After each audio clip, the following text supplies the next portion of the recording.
a proper tool that we have to use as a country, just going back to the proverb that we have as a country. Have Kenyans realized the potential, the full, what one would say, meat that comes with devolution, as it were?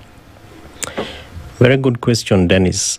From what we see happening in the counties, when you say Kenyans, it is quite a bothersome description because you have Kenyans who are Kenyans and you have Kenyans who are not Kenyans when it comes to governance.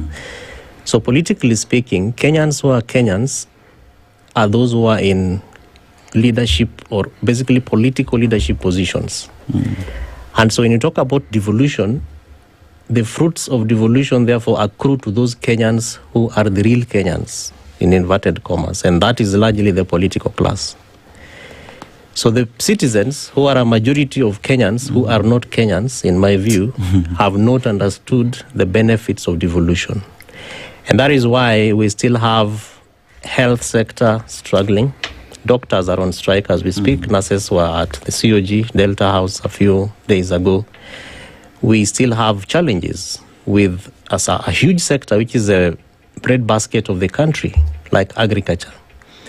We have serious challenges with leadership when you talk about infrastructure, where you have to have governors, having challenges with senators because of a 10 billion shillings, what's called the roads maintenance levy, So many things that are happening that are constitutional, but Kenyans who are largely the people who expect services are not feeling these services, Dennis. So that's quite a big challenge.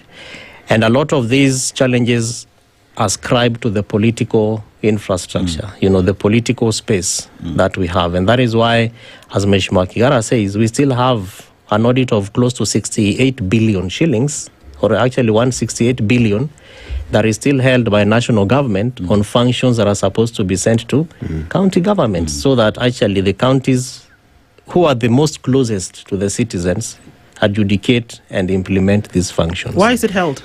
Why is this 68 billion shillings held by national government that should go to counties? Of course, the law expects that if you look at Schedule 4, we have functions that are supposed to be done by national government and those that are supposed to be done by county governments. But since 2013, 2014, when we had the Transition Authority, the institution that was supposed to help us, to transit functions, institutions, etc., that came up with a very clear report that therefore needed to be adopted by almost everyone to ensure that functions go to counties. Why they are still held is lack of political goodwill, in my view.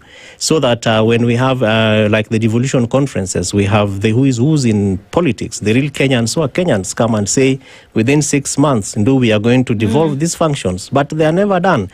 As we speak, the State Department of Devolution and other stakeholders like County Governance Watch and others have done an audit of what needs to be sent to counties and how much, when you talk about financing these functions, we know how much it is.